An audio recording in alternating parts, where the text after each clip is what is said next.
Agora, qualquer coisa é possível, Brown. Tudo pode acontecer. Vamos falar sobre eleições americanas, está chegando a hora, amanhã é o dia, e a gente tem aqui 2 vídeos da campanha da Kamala Harris, que a gente vai mostrar depois na sequência o Consta Analisa. O primeiro deles foi quando a Kamala Harris, a candidata democrata, foi questionada sobre política de armas do futuro governo dela, do eventual governo dela. Vamos ver. Adding to your gun control agenda? Yeah, I think it's a great idea, but I mean, listen, I don't think we lack for great ideas. As I've said many times, we've been having great ideas for decades. The problem is that Congress has not had the courage to act. And that is why, from the beginning, I have said, my agenda includes attempting to get Congress to act, but if they don't within the first 100 days of my administration, I'm going to take executive action. Because what we need is action. E agora um outro vídeo, que é um compilado que foi feito pela CNN americana, com 2 falas completamente antagônicas da Kamala, em que ela mudou o discurso de acordo com a plateia. Em primeiro lugar, falando a uma comunidade muçulmana, defendendo os palestinos e criticando Israel, e depois falando a um público judeu, ela defendendo o Estado de Israel. Vamos ver. Mixed messages. A K-file investigation this hour finds Kamala Harris is targeting crucial battleground voters with vastly different messages on Gaza and Israel. This ad is running in Michigan, which has the largest Arab population in America. What has happened in Gaza over the past 9 months is devastating. We cannot allow ourselves to become numb to the suffering, and I will not be silent. All right, well, it's a very different story for an ad in Pennsylvania targeting Jewish voters. Let me be clear. I will always stand up for Israel's right to defend itself, and I will always ensure Israel has the ability to defend itself, because the people of Israel must never again face the horror that a terrorist organization called Hamas caused on October 7th. Different message. Andrew Kaczynski is out front now. So, Andrew, those obviously do sound starkly different, to say the least. Tell me more about what you found. Yeah, that's right. And look, this really illustrates the sort of fine line that the Harris campaign is trying to walk here in the closing weeks, closing days of this campaign on the issue of Israel. Here you have 2 entirely different constituencies, and they are getting 2 entirely different messages. There are often times these constituencies have very opposing views on this. If you are a Jewish person in Pennsylvania, you saw that ad that you're getting. You are getting that ad that talks about how strong she is in Israel. If you're a Muslim voter in Michigan, you are getting that ad on Facebook that's talking about how she won't be silent on the issue of Gaza. Now, what's really interesting here is that ad that we just played, the one that's going to Jewish voters in Pennsylvania. Now, it sort of sounds like those 2 clips of her talking about Israel are together, but they actually cut part of it out. Take a listen to what they cut. What has happened in Gaza over the past 10 months is devastating. President Biden and I are working to end this war such that Israel is secure, the hostages are released, the suffering in Gaza ends, and the Palestinian people can realize their right to dignity, security, freedom, and self-determination. And you've seen, too, that they cut out that portion of the ad where they talked about Gaza from her DNC speech. Those 2 parts were together. They sliced them. They cut that part out. Now, look, she's also getting hammered a lot on this issue by Republicans. We talked just a couple days ago about how those robocalls were airing in Wisconsin that are made to sound like they're in support of Jill Stein, talking about her position on Gaza, saying that they're... E aí, Constantino, dá certo esse tipo de estratégia ou ela corre o risco até de o contrário, né? Perder os 2 eleitorados que ela mirou, né? Rezou uma missa para cada plateia, será que pode ficar sem as 2? Mas Brown, isso é o histórico da esquerda, né? Tem um livrinho pequenininho que o Olavo de Carvalho gostava de recomendar, chamado Homo Soviéticos. Ali tem mais ou menos a moral comunista, né? A moral do típico indivíduo soviético, que é não ter moral nenhuma, que é fazer qualquer coisa que ajude ao poder. Então, isso é fichinha para os democratas, né? Fazer um discurso diferente dependendo da audiência. Isso é o que eles fazem todo dia, né? Tudo bem, isso é quase o que político faz em geral, mas no caso da esquerda é muito pior, né? Então, eles estão com esse dilema, porque o governo vem defendendo Israel na prática peronomútil. Se fosse o Trump, teria dado muito mais apoio, suporte militar, financeiro, para acabar logo com a guerra de fato, derrotando o Hamas e o Hezbollah e talvez o Irã, enquanto que o Partido Democrata, por ter ajudado muito o Irã e tudo, ele não quer. Ele é antipático em relação à missão israelense. Então ele fica assim com uma postura dúbia, e ainda mais em Michigan, tendo que falar para um público mais muçulmano. Aí então eles deixam o lado mais antissemita presente no partido hoje, com figuras como AOC, Rashid Tlaib, Ilhan Omar, fala mais alto. Quanto ao primeiro clipe que a gente mostrou aí, né, a questão das medidas executivas, né, do decreto-lei, para o brasileiro entender, o brasileiro mais velho, né, é engraçado como tudo que a esquerda acusa o Trump de desejar fazer, eles anunciam que vão fazer ou fazem. Eles governam muito mais por meio de medidas executivas para tentar, de alguma forma, driblar o Congresso do que o Trump. Então, eles falam que o Trump quer instrumentalizar a justiça. O Trump está sendo indiciado e perseguido por promotores democratas financiados pelo Soros. Eles falam que o Trump representa risco de liberdade de expressão, não sei o quê. Eles estão clamando por censura. Então, é impressionante como é uma coisa realmente típica do Homo soviéticos. Né? O tio Lenin ensinava: acuse-os do que você é, do que você faz. E a Kamala Harris e os democratas fazem exatamente isso. Fala, Salles. Não, exatamente. A estratégia deles é essa. Né? A estratégia deles é... o discurso da esquerda, mundialmente, é um discurso muito fluido. É um discurso que vai sendo adaptado conforme a necessidade. Eles não têm pudor nenhum em adaptar as suas próprias convicções. Né? Aliás, essa é uma característica, o contrário dessa característica, é típico da direita. A direita, sim, tem mais apreço à coerência, né? Mais apreço à fidelidade aos seus princípios, mais apreço àquilo que você chama de imagem. Né? Então, a esquerda não está nem aí para isso. Fala o que tiver que falar, mente o que tiver que mentir, cria a narrativa que tiver que criar e toca em frente.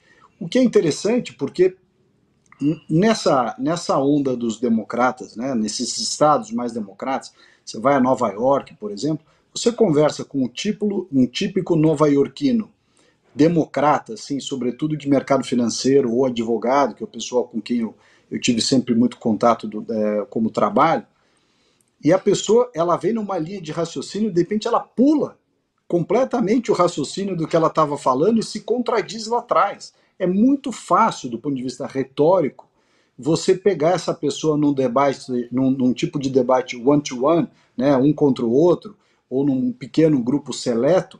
Se você tiver a oportunidade de colocar os pontos e fazer as perguntas corretas, essa turma se embanana inteira. Por quê? Porque não há fidelidade, né?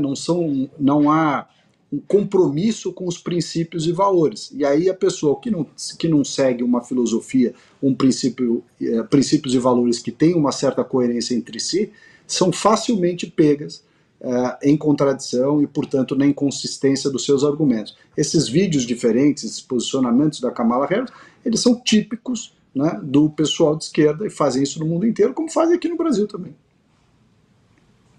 Bom, e tem um outro ainda sobre a campanha americana, da comunidade Amish em apoio a Donald Trump. Coloca aí pra gente, Cláudio, por favor.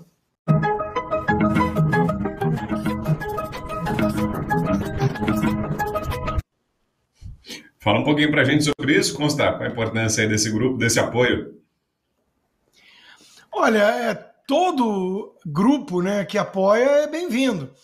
Agora, eu estava tentando descobrir, enquanto você falou isso aí, o número médio de filhos que os Amish têm, né?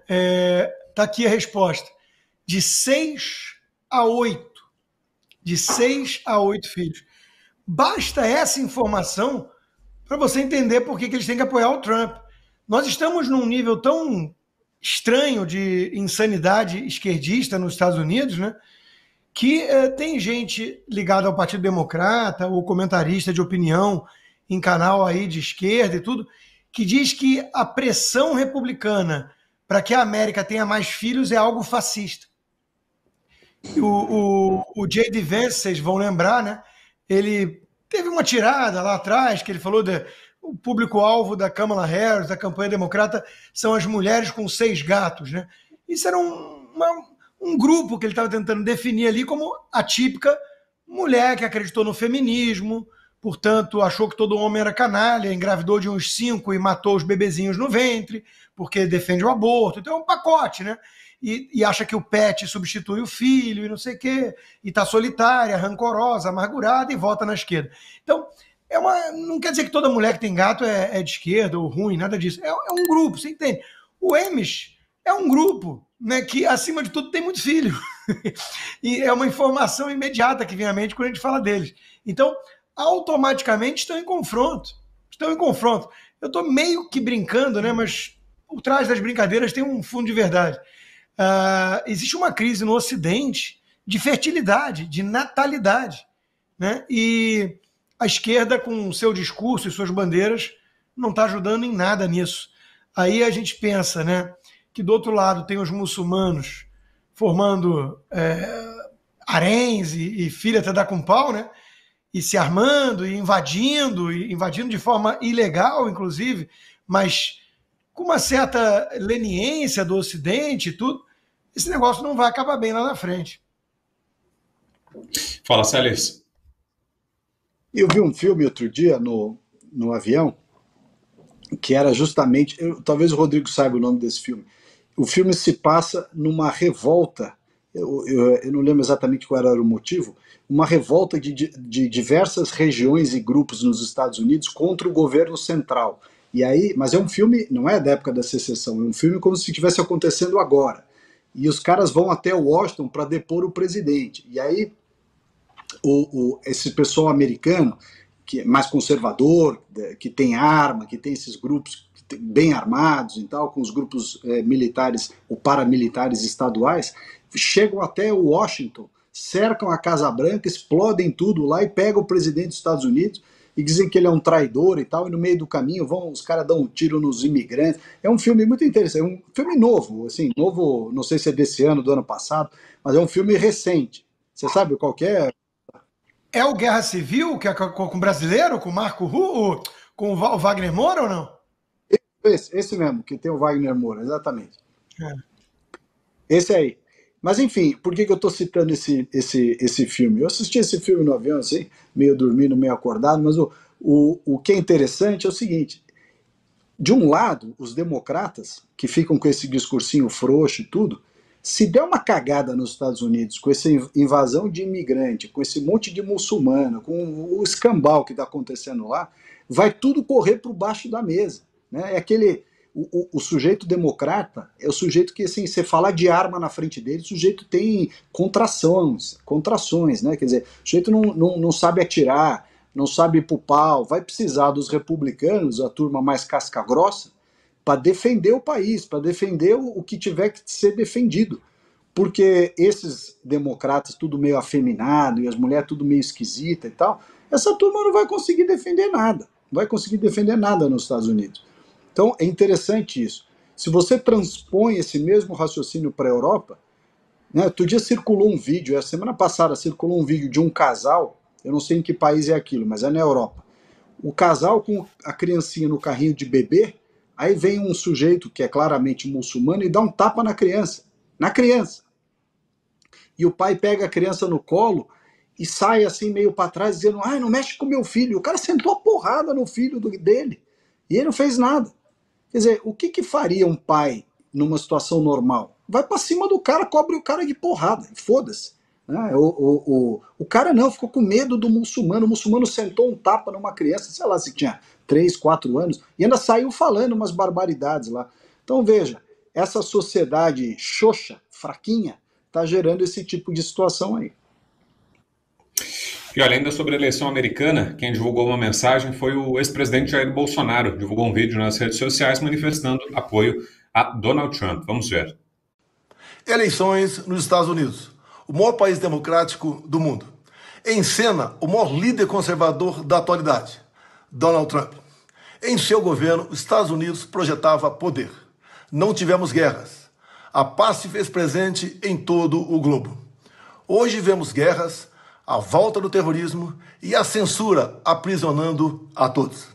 A volta de Trump, a certeza de um mundo melhor, sem guerras, terrorismo e o retorno da liberdade em toda a sua plenitude. Em nome dos brasileiros que amam a Deus, amam o Estado de Israel, respeitam a família, a propriedade privada, o livre comércio e a liberdade de expressão, os nossos votos de sucesso.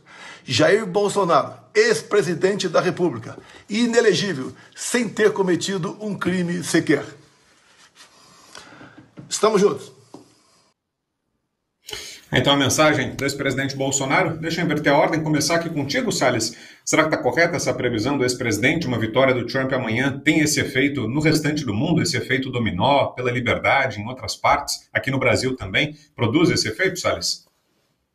Eu acho que produz, sim, pelo seguinte: um país forte, governado por um líder forte, ele coloca a ordem no coreto. O que está acontecendo na Ucrânia e na Rússia? Não tem ninguém para colocar o Putin no seu devido lugar.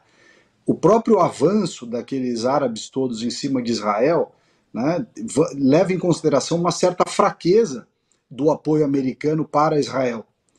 Aqui na América do Sul, se você olhar as barbaridades que o Maduro está fazendo, num eventual governo Trump, talvez pensasse duas vezes. Eu estou falando só da parte de política externa.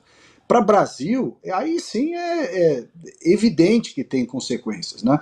Todas essas perseguições que a direita sofre no Brasil, a direita lá nos Estados Unidos sofreu logo depois da derrota do Trump.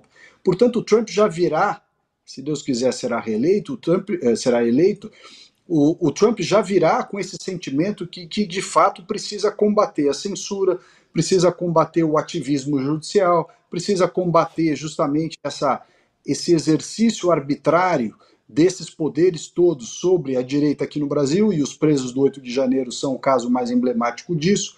Quer dizer, eu tenho certeza que se o Trump for eleito nos Estados Unidos, geopoliticamente tudo muda no planeta, e em especial do nosso país, as coisas mudam sim. Porque os Estados Unidos, que são a maior potência do mundo, com um presidente que sabe mexer os pauzinhos, sabe usar a sua influência, sabe mexer inclusive na pressão comercial, na pressão política, no rastreamento de ativos, né, de pessoas no exterior, enfim, ele sabe jogar o jogo. E eu acho que, como ele sofreu na pele perseguição muito parecida com o que a direita está sofrendo aqui, ele vai sim, ele tem sim todos os incentivos e a decisão de não deixar barato esse tipo de coisa acontecer. Fala, Consta.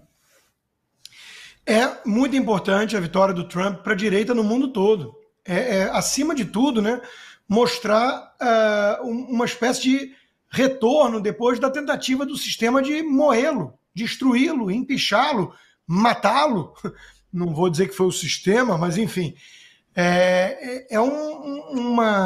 Um case, uma história de superação incrível. Então isso exala, isso é contagiante, né? Além, claro, do que ele pode fazer com o poder na mão, na Casa Branca. Ele pode fazer bastante coisa. Ele pode fazer coisa, inclusive, contra o sistema corrupto e autoritário no Brasil. Então, é muito importante. Acho que a fala do presidente Bolsonaro foi na veia, foi no ponto, né? É a maior esperança que eu acho que os brasileiros de bem deveriam ter hoje. É na vitória do Trump. Porque se esperar direita caçabista, Davi Alcolumbre, Lira, Tarcísio mesmo, não vai. Dali não vem nada contra esse arbítrio todo, essas prisões ilegais, a censura. Esse pessoal está todo meio compromissado ali com a volta do Teatro das Tesouras, e não é o que a gente quer. A gente quer a volta do Bolsonaro, como o Trump voltando lá. A gente quer a direita que se mostra outsider, contra o sistema, não parte do sistema por excesso de pragmatismo que o canguru recomenda. Então, de novo, é importante traçar a linha e ter uma postura mais firme do ponto de vista de valores. O Trump fez isso. O Bolsonaro está fazendo isso, em que pese em alguns momentos parecer que ele aderiu, mas não aderiu, é porque ele está de mãos atadas e está sobrevivendo. O Trump vencer é o que pode, inclusive, dar uma certa esperança e um gás maior aos bolsonaristas no Brasil. Então, é muito importante. O Lula já disse que está torcendo para Kamala Harris. O Guga Chakra, oi Guga, condenou, porque é uma postura pouco republicana, né? Puxa vida, o Lula ajuda a ditadura cubana, leva o Irã para o BRICS, recebe navio do Irã no Brasil, e o Guga faz uma notinha no Globo dizendo isso não é adequado, um presidente apoiar oficialmente um candidato. Enquanto isso, o PT está fechado com o Partido Socialista Americano, que diz que a democracia é uma farsa, que a eleição é para inglês ver. Então, olha, Bolsonaro está lúcido, é isso mesmo. Vamos torcer muito para que o Trump vença essa e, junto com o Elon Musk, comece a lutar para reverter a situação do Brasil. Bom, e olha, sobre a eleição americana, a gente acabou de colocar no ar aqui no chat do YouTube do Bradock Show. Aliás, peço que você vá curtindo, hein? A gente chegou aqui, ó, 25 mil telas nos assistindo e só 5 mil curtidas, 1/5, hein? Dá para subir esse número, peço que você vá deixando likes, não esqueça não. Às vezes o programa tá bom, você fica aqui assistindo, esquece de curtir, mas peço que você deixe likes, tá? É um gesto importante aqui, ajuda muito o desempenho do nosso canal. A gente colocou no ar agora a enquete sobre quem você acha quem ganhará a eleição nos Estados Unidos, Donald Trump ou Kamala Harris. E aí não é torcida, tá, gente? É o palpite. Quem você acha que vai ganhar? É o Donald Trump ou é a Kamala Harris? Na sua opinião, quem vencerá a eleição nos Estados Unidos? É dessa forma que está formulada a pergunta. Então vá participando, deixa aí a sua opinião. No final do programa a gente traz aqui o resultado final. E falando sobre isso, o Consta nos atualiza sobre a situação da eleição em si. Como é que tá? Faltando um dia agora. Tem favorito? Donald Trump continua como favorito? Como é que você vê o cenário de momento para a votação de amanhã? Brown, eu vou ser muito sincero com o nosso público, que é a única coisa que eles merecem e eu devo fazer. Qualquer coisa é possível nesse momento. A última pesquisa do Atlas, que saiu nos estados pêndulo, nos swing states, dão Trump com margem, dentro da margem de erro, com liderança em todos eles. A campanha do Trump tem mais momentum. Na mesma época, em 2020, quando o Trump perdeu, a situação estava pior para o Trump nas pesquisas. Na bolsa de apostas, o Trump é o favorito. As ações da Truth Social, a empresa do Trump de rede social, dispararam. Então, assim, somando tudo isso, eu diria, deixando a torcida de lado, que eu torço, é óbvio, eu diria que a aposta mais segura seria no Trump. Isso é o gut feeling, isso é o sentimento. Qual é o problema? O problema é que já tem decisão de Suprema Corte Estadual anulando votos porque imigrantes ilegais votaram, 2.000 e tantos votos. Já tem denúncias de que algumas coisas esquisitas aconteceram. Aí eles vão lá e dizem que isso é chororô de mal perdedor. Não é. A mídia joga pesado, é uma eleição no mínimo manietada. Lá na eleição de 2020, esconderam o laptop do Hunter Biden, filho do Joe Biden. Esse ano, voltaram a falar do Trump nazista e blá, blá, blá, e a Kamala Harris é vendida como uma pessoa moderada. Então, a imprensa joga muito pesado. O que nós vamos ver é um plebiscito se a velha mídia ainda tem alguma influência ou não. Porque se o Trump vencer, é a derrota da imprensa, acima de tudo. O que esses caras estão fazendo é podre. É impressionante as manchetes. Né? O Trump é perigoso e não sei o quê. Porra, esquecem que ele teve no poder há pouquinho tempo, não vai acontecer nada disso. E a Kamala Harris, moderada, o otimismo, a estabilidade, olha as palavras que eles usam para se referir a Dilma americana. Uma besta quadrada, radical. Então, eu diria o seguinte, a probabilidade maior é o Trump vencer. Tem um pouco de torcida nisso, talvez, mas analisando friamente os fatos. Agora, qualquer coisa é possível, Brown. Tudo pode acontecer. Boa. Ô Salles, e de olho nisso, né? Até hoje tinha algumas notícias dizendo que o Palácio do Planalto está com medo do resultado, que vê a possibilidade da vitória do Trump. Imagino que aí tem informações, né? A equipe de assessoramento do Itamaraty, né? Então, o próprio governo brasileiro está trabalhando com essa possibilidade e preocupado, né? Um sinal de alerta ligado em Brasília com a possibilidade de vitória do Trump. Será que seria ruim, assim, para o Lula, uma vitória do Trump? Tem possibilidade, por exemplo, de sanções econômicas contra o Brasil? Como é que você vê esses possíveis cenários a partir de amanhã? Eu acho que vai complicar muito para o Lula, não só. Eu não acho que não é nenhuma questão de sanção econômica, viu, Brown? Eu acho que, de fato, os pleitos do Lula mundo afora, né, a participação, a própria COP que o Lula está trazendo para o Brasil, lá em Belém, né, quando você pensa que os Estados Unidos, sob o Trump, não vai dar para o Lula o suporte que o Joe Biden ou a Kamala Harris dariam para a COP lá em Belém, só por aí você já vê que o Lula dançou, né? Você vê as posições que o Lula adota com relação a Israel vão ser muito mais criticadas e eventualmente até retaliadas pelo governo americano. A atitude que o Lula toma em relação ao Putin também não vai passar desapercebida junto ao governo americano. A relação que o Lula tem com os seus vizinhos aqui latino-americanos, em especial o Maduro, não será ignorada, ou Cuba, por exemplo, não será ignorada por um governo do Donald Trump. Então, de fato, para o governo Lula, é uma preocupação, sim, é uma dor de cabeça enorme. Para nós brasileiros, é um consolo, é um alento, né, é uma luz no fim do túnel você ter o Donald Trump sendo eleito lá nos Estados Unidos. Ou seja, o que é bom para o Lula é ruim para o Brasil. O que é bom para o Brasil, graças a Deus, é ruim para o Lula.